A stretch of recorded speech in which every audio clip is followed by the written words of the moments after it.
Home Minister Rajnath Singh on Friday toured Odisha as a part of his election campaign. He addressed public meetings in Puri and Cuttack districts, which are going to polls in the third phase.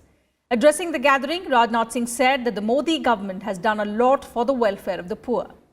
He also urged the people to vote for the BJP to ensure speedy development and also pull Odisha out of poverty.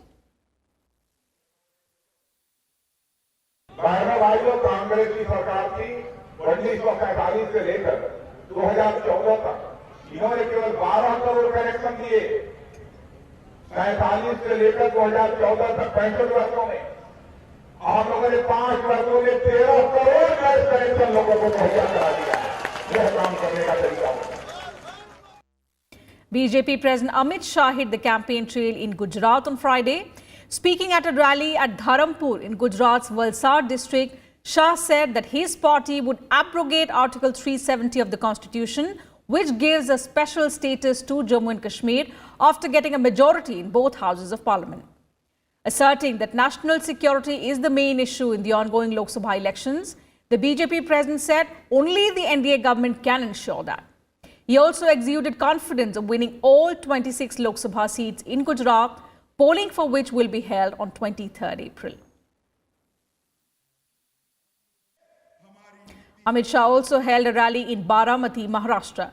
Addressing the gathering, he said he is confident that his party will win the Pawar bastion with a huge margin. NCP Supremo Sharad Pawar has represented Baramati in Lok Sabha 6 times from 1984, while his daughter Supriya Sule won the seat in 2009 and also in 2014. This time, Sule is pitted against the BJP's Kanchan Rahul Kul. Pawar साहब को बताना चाहता हूं, कान खोल कर सुन लो। मोदी जी अभी पंतप्रधान हैं, अगली बार भी बनने वाले हैं, मगर भविष्य में हो जाए ऐसा समय आए कि हमारी सत्ता न हो, फिर भी भाजपा सेना का एक भी कार्यकर्ता जिंदा है, तब तक कश्मीर को हिंदुस्तान से कोई अलग नहीं कर सकता। Our correspondent Ravindra Singh Sharan spoke to Supriya Sule, the NCP candidate from Baramati. She expressed confidence that she will retain the seat. इस इलाके में आप तीसरी बार चुनाव लड़ रही हैं, क्या क्या मुख्य मुद्दे हैं जिनको आपको लगता है कि एड्रेस करना जरूरी है?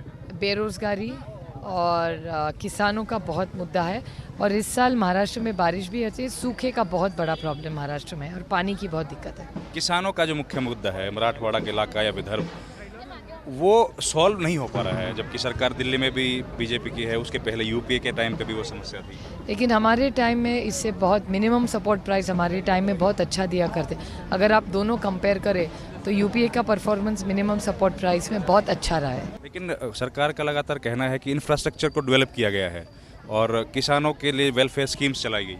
वेलफेयर नहीं, मिनिमम सपोर्ट प्राइस, उसको खैरात नहीं चाहिए, उसके मेहनत का पैसा चाहिए उसको, जो उसका हक बनता है और सरकार ने देना ही चाहिए उसको। तो इंफ्रास्ट्रक्चर डेवलपमेंट से रोजगार नहीं हासिल हुआ लोगों? नहीं, रोजगार इंफ्रास्ट्रक्चर डेवलपमेंट से भी होता है, लेकिन एक सर्टेन सेक्शन में होता है, पूरे इंडस्ट्री में नहीं होता, नहीं तो देश में भी नहीं होता। तो आपको उम्मीद है कि इस बार फिर से आपको जीत हासिल होगी सुप्रिया जी? हाँ, अभी कोशिश तो कर रहे हैं, मेहनत तो कर रहे हैं, मेरिट पे मांग रहे हैं, पार्लियामेंट परफॉर्मेंस और development. Ending decades-long rivalry, Samajwadi Party patriarch Mulayam Singh Yadav and BSP Supremo Mayawati on Friday shared dais at an election rally in Uttar Pradesh's Mainpuri for the first time in 24 years. Mulayam Singh Yadav, who is the Grand Alliance candidate from Mainpuri, thanked Mayawati for attending the rally. The BSP leaders described the Samajwadi Party patron as the real leader of the backward classes. In her speech, Mayawati also defended her move to join hands with the Samajwadi Party and said the decision was taken in the interest of the party. पिछड़ों के और या खासकर पिछड़ों के असली व वास्तविक नेता श्री मुलायम सिंह यादव जी को ही फिर से इनको इस बार संसद में चुनकर जरूर भेजना है। जिनकी विरासत व मूवमेंट को अब इनके एकमात्र उत्तराधिकारी श्री अखिलेश यादव इसे अपनी पूरी ईमानदारी व निष्ठा से संभाले हुए हैं और निभा भी रहे हैं। Congress President Rahul Gandhi addressed a public rally in Gujarat on Friday.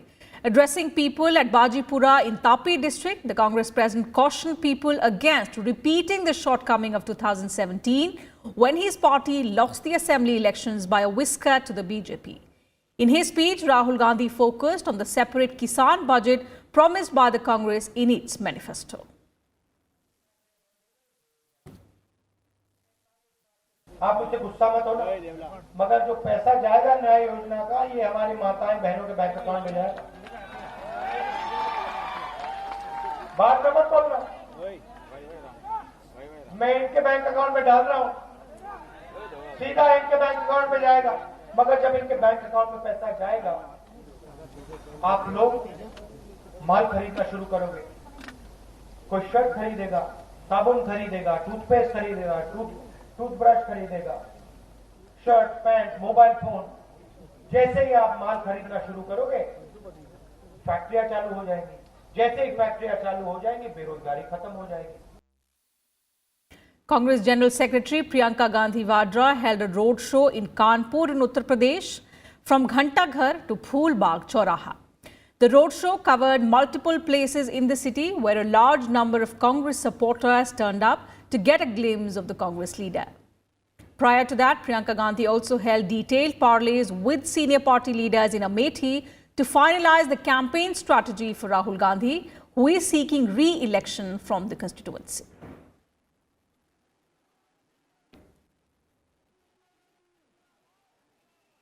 And Congress national spokesperson and convener of party's media cell, Priyanka Chaturvedi, resigned from the party on Friday.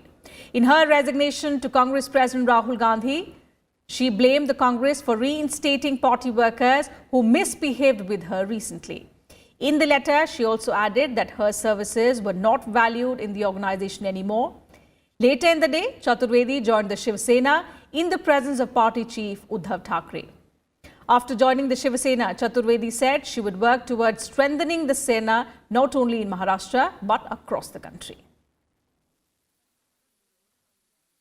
दुख मुझे इस बात का तब हुआ जब खुद ही पार्टी के कुछ लोगों ने इस तरीके की टिप्पणी की मेरे बारे में। उम्मीद ये थी कि सस्पेंशन हुआ, मैंने ज़्यादा किसी के सामने बोला नहीं था, जो इंचार्ज थे वहाँ पे रखा। पर जब रीइंस्टेट कर किसी को वापस बुलाया जाता है, ये दरकिनार कर दिया जाता है कि एक महिला जिसने अपना 10 साल बगैर राजनीति से जुड़ी, at a great personal cost, उन्होंने ये काम किया है और वो इसीलिए किया है क्योंकि वो दिल से सेवा भाव से कर रही हैं, बगैर किसी लालच के, बगैर किसी मंशा के, but to change the society, change the political scenario and change how women are looked at and perceived in this country. बहुत लेट डाउन वाली फीलिंग हुई और मुझे लगा मेरी आत्मसम्मान की लड़ाई अगर आज मैंने नहीं लड़ी तो बहुत सारी महिलाएं हैं वहां पर जिनको मैं फेल करूंगी। Shifting focus to Kerala, the 20 Lok Sabha seats in the state will go to polls in the third phase on 23rd of April. The state has an interesting political history with the reins of power traditionally getting swapped every 5 years between the two main political alliances, the Congress-led United Democratic Front and the CPI-M-led Left Democratic Front. But in this election, the BJP is looking to improve and widen its footprint in the state that has so far defied the social and political logic that informs the rest of the country. This Lok Sabha contest is also a fight for relevance for the CPI-M. It must do well in its last bastion in the country as it fights to retain its national party status. The Congress, on the other hand, needs more members in Parliament to be a meaningful national force, and Kerala is being looked at as the party's safe harbour.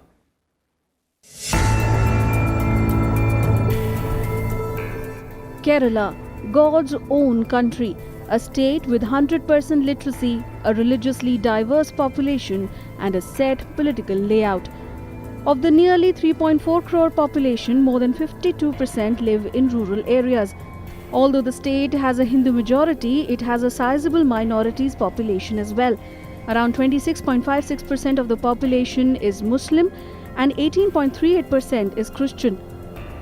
For decades, the state has been a battleground between two fronts, the UDF and the LDF.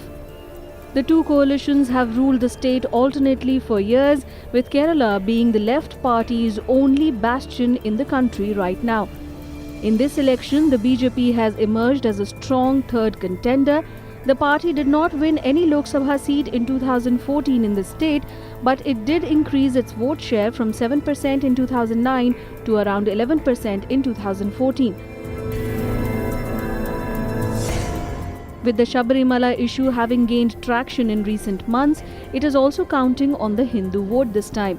There is also a visible push to leverage its position. Analysts, however, believe that the BJP's entry will benefit the left parties, as a triangular contest will most likely see the BJP eating into Congress votes. The CPI-M-led LDF, on the other hand, needs to do well in the state, since it is already on the decline in its former strongholds, West Bengal and Tripura. A poor show in Kerala too could spell the beginning of its end on the national level. In 2014, the LDF had sent 8 MPs to the Lok Sabha, with 5 of them coming from CPI-M. This time it has fielded 16 candidates. 14 of them will contest on the party symbol, while 2 would be fielded as LDF-supported independents.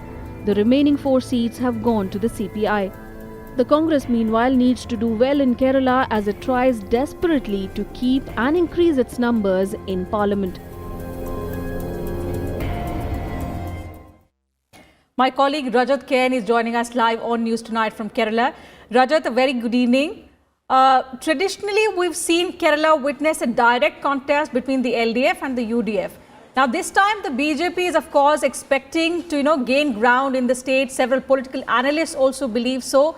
You've been on the ground. What do you think? Will the BJP be able to turn it into a triangular contest, at least on some of the seats that it is contesting on? Thanks, Tina. Now, ever since the entry of Rahul Gandhi in the poll fray in Kerala has turned the battle very perceptive. We know that in Kerala, Congress and CPM has been traditional rivals, even though at the national level there has been occasions where they have allied together in 2004, yes, and they have also allied in West Bengal in 2016. But here in Kerala, they've been traditional rivals, and they've fought hard, they've fought extremely bitterly.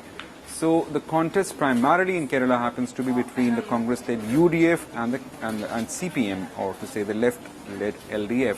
Now there is entry of BJP on a couple of seats, essentially in the urban pockets of Thiruvananthapuram, where its state president is considered to be a strong contender against Congress party Shashi Tharoor. So now there is a seat of Thrissur, where Suresh Gopi is considered to be a serious contender. Now, besides that, BJP's essential game plan would be to increase their footprint. It has to be seen whether they'll be able to convert the campaigning on the Sabarimala issue in a popular support. Now, that is something which has to be seen. That can only be analyzed post-results. Yes. But as of for now, the contest really looks between the UDF and the LDF, and with Rahul Gandhi's entry, the polls in Kerala has become a lot perceptive. Also, Rajat, in the wake of the elections, in the wake of the Sabarimala issue, in fact, which was just a few months before elections, Sabarimala was, one of the major poll issues, and it witnessed a wave of clashes in several parts of Kerala. How much of an impact will the Sabarimala issue make in this election in Kerala this time? Well, Tina, certainly it may perhaps be a motive issue in a certain section. I don't think so all the parties are using it any overt way of campaigning. Okay. They have been, the issue is raised possibly in a couple of constituencies, and all the parties would like to play their own ball in this issue. But as far as the larger campaigning goes, as I said, it's not perceptive. Rahul Gandhi contesting from Wayanad is, now what Congress party says, that it is a move which so as to reinvigorate Congress party's tally from the south. Now, there are 130 seats from south of India. 5 states of south of India contribute 130 MPs. If you look at the tally of both Congress and BJP, the proportion is far less. In 2014, Congress got, out of 44 seats, it got in in Lok Sabha, 22 of them came from Karnataka and Kerala. So now they would be emphasizing once again to at least hold on to its southern citadel. So which is why Gandhi is fielded from Wayanad to reinvigorate cadres. BJP, of course, they have in the past, they've supported the cause of Sabrimala about the issue of entry, of women's entry in the temple. Now that was, there is an orthodox view and there is a view which is held by, you can say, the new view. Now BJP has in the campaign mentioned that there should be a right to practice religion in the way it has been done for many years. So clearly they have held forth that the orthodox view about Sabrimala or the view which has been held for Sabrimala for years from now should be respected, should be held, and there shall be no interference.